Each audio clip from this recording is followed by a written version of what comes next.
Պարոն Գրիգորյան, ճիշտ հասկացանք, արդեն միասնության թևերի համախոհ եք։ Այո, իհարկե։ Ինչն է ձեզ կապել միասնության թևերի հետ։ Ինչն է կապել։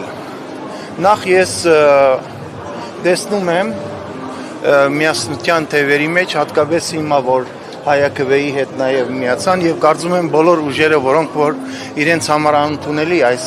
քաղաքականությունը, որը տարվում է Հայաստանում, ապազգային քաղաքականությունը, այն ուժերը, որոնք գերադասում են ազգային շահը, իրար միանում են։ Եվ ես կարծում եմ, որ եւ Արման Տատոյանը, եւ Ավետիք Չալաբյանը իրենց ամբողջ կյանքով այդպես նվիրված մեր պետականությանը եւ մեր ազգային շահերին գնում են առաջ եւ բնականաբար ես համախոհ եմ։ Ինչ ակնկալիքներ կան ընտրությունների հետ կապված, հաշվի առնելով, որ Փաշինյանն էլ այսպես ավելի շահագրգռելու համար կենսաթոշակառուներին 10,000 դրամով թոշակը բարձրացրեց, արդյոք կխաբվեն դրանով մեր քաղաքացիները եւ ձայնը կտան ԿՊ-ին։ Ես կարծում եմ, որ անցել են այդ ժամանակները, երբ մեր ժողովուրդը խաբվում է։ Բայց նաև պիտի ասեմ, որ կենսաթոշակների հետ կապված հատկապես հիմա իմ պատկերացմամբ եւ իմ ընկալմամբ ամբողջությամբ տեղավորվում է ընդրակաշարքի կոնտեքստի, այո, դրամաբանության մեջ, ինչու հիմա, չնայած որ հայաքվեն արդեն սեպտեմբերից, անցած տարվա սեպտեմբերից սկսել էր եւ նույնիսկ 50% բարձրացնելու, սակայն հիմա շատ լավ է, սա եւս լավ է մեր թոշակառուների համար, որպես չի աշխատի, որովհետեւ հիմա մեր ժողովուրդը կարծում եմ, որ ես հաճախ ասում եմ, արթնացումը սկսված է։ Մեր ժողովրդի արթնացումը սկսված է, մարդը չի կարող անընդհատ խաբվել եւ ես վստահ եմ, որ այս ընտրություններին կհաղթենք մենք, այսինքն հայ ժողովուրդը կհաղթի եւ ովքեր որ կանգնած են հայ ժողովրդի եւ հայոց պետականության շահերի կողքին։ Պարոն Գրիգորյան, ես կխնդրեմ որպես երաժիշտ գնահատական տակ նաև Փաշինյանի թմբուկ զարկելուն,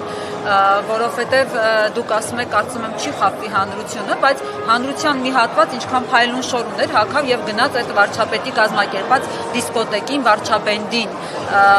Ինչ կասեք այս մասով։ Ես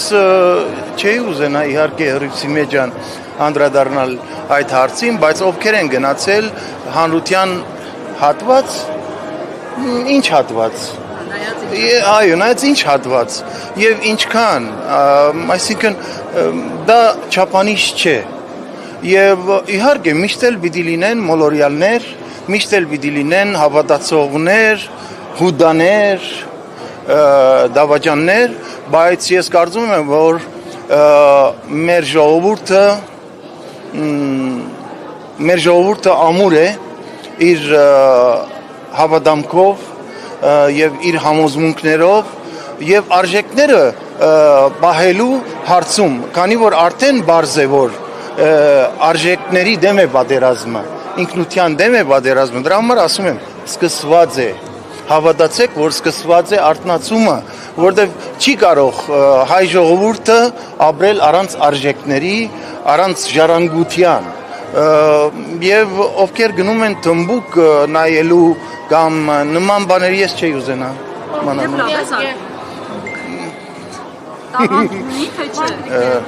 դուք արվեստի մարդիկ, ներկայացնող ժողովրդական, նաև հայերեն ազգային երգեր, բայց տեսնում ենք, որ քաղաքական վայնախավը, երբ հավաքվում է քեֆուզակության,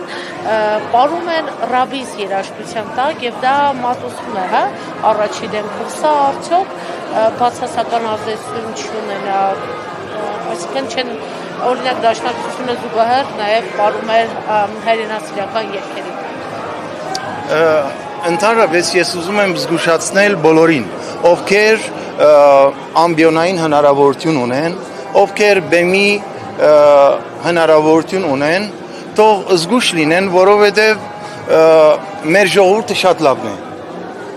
Եվ եթե այսօր մեր ժողովուրդը ինչ որ չափով մենք խոսեցինք, որ մոլորության մեջ է, բայց արթնացումը սկսված է, դրանում նաև մենք ենք, բոլորս ենք մեղավոր։ Մենք ինչ ենք տալիս մեր ժողովրդին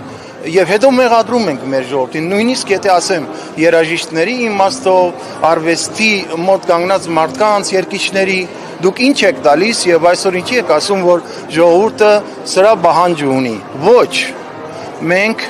պատասխանատվությունից պիտի չխուսափենք։ Ամեն մեկս պետք է իր տեղը ունենա եւ այդ տեղը պետք է ծառայեցնի մեր ազգային եւ պետական շահերին։ Ազգային մշակույթը պահպանելը յուրաքանչյուրիս գործն է եւ դրա համար մենք պետք է ծառայություն մատուցենք, ոչ թե ասենք օգտագործենք այդ շնորհքը, որը որ աստվածատուր է մեր անձնական խնդիրները լուծելու համար։ Դրա համար, այսինքն տարբեր, ես չէի ասի, որ վերնախավ կամ չգիտեմ ինչ եւ այլն, ընդհանրապես բոլորը թող զգուշ լինեն, ովքեր որ ամբիոնի եւ բեմի հնարավորություն ունեն, որտեղ յուրաքանչյուր մարդ ով դեր է խաղում մեր ժողովրդի եւ հատկապես մեր մատաղ սերնդի, մեր երեխաների լեզվամտածողության վրա օդար ազդեցություն ունենալ, իրենք հանցագործ են նաեւ։ Շնորհակալություն։ Շնորհակալություն։ Տրեմ